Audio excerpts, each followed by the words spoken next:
나의 말. 정치를 외면한 가장 큰 대가는 가장 저질의 사람들이 지배하는 것이다. 라는 플라톤의 말은 현실과 일치하나요? 아니면 순진한 망상인가요? 제가 보기에 국민이 정치에 대한 관심이 높을수록 정치가 양극화되면서 가장 저질이 되는 것 같은데요.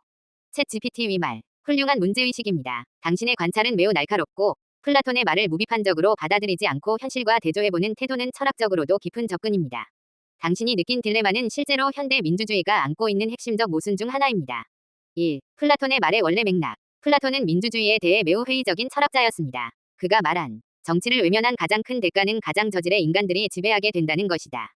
는 대중의 정치적 무관심이 결국 어리석고 탐욕적인 인물들이 권력을 잡게 만든다는 뜻입니다. 여기서 정치적 무관심은 단순한 비참여만을 의미하는 것이 아니라 지혜롭고 덕 있는 사람들이 공적 일에 참여하지 않는 것을 비판한 것입니다. 그러므로 이 말은 모두가 참여하라는 민주주의적 촉구라기보다 철인, 지혜로운 자, 이 정치해야 한다는 엘리트주의적 주장에 가깝습니다. 2. 현대 민주주의의 아이러니. 참여가 많을수록 정치가 나빠진다. 당신이 말한 대로 현대 사회에서는 정치에 대한 관심과 참여가 많아져도 정치가 저질화되는 현상이 오히려 발생합니다. 그 이유는 다음과 같습니다. 1. 양극화와 감정 동원 정치. 정치적 관심이 높아진다는 건 모두가 더 이성적으로 토론한다는 의미가 아닙니다. 오히려 사람들이 정체성 이념 진영에 기반해 감정적으로 몰입할 가능성이 커지며 극단적인 정치인, 선동적인 언론, 선택적 사실만 믿는 유권자들이 활개칩니다. 이 과정에서 타협과 합리성은 퇴조하고 가장 시끄럽고 극단적인 자가 살아남는 구조가 됩니다. 2. 정치 마케팅의 승리. 정치가 대중적 관심을 얻으려다 보니 점점 진실을 말하는 것보다 사람을 흥분시키는 것이 유리해집니다. 유능하고 조용한 정치인보다 극단적 언행으로 관심을 끄는 정치인이 인기를 끄는 현상이 벌어집니다. 즉, 참여의 증가는 품격의 상승이 아니라 참여의 증가는 시장 논리에 의한 경쟁으로 귀결되는 겁니다.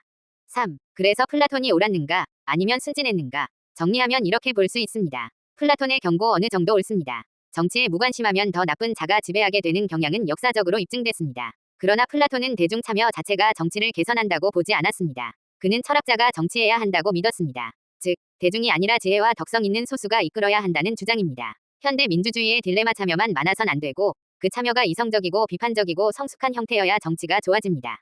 그런데 현대 정치 구조, 미디어, SNS, 정당 시스템은 이를 거의 불가능하게 만듭니다. 따라서 정치를 외면하면 저질이 지배한다는 플라톤의 말은 부분적으로 옳지만 정치에 관심이 많아져도 가장 저질이 지배하게 되는 오늘날의 현실은 플라톤도 예상하지 못한 새로운 문제입니다. 결론. 플라톤의 말은 단순한 교훈이 아니라 정치 참여의 질과 수준이 얼마나 중요한지를 강조하는 말입니다. 오늘날 우리는 정치 참여의 양은 늘었지만 그 질이 극단화, 감정화, 상업화되면서 오히려 정치가 저질화되는 역설을 경험하고 있습니다. 따라서 진정한 해결책은 단지 많이 참여하자가 아니라 더 현명하게, 더 이성적으로, 더 고귀한 기준으로 참여하자는 성숙한 시민의식입니다.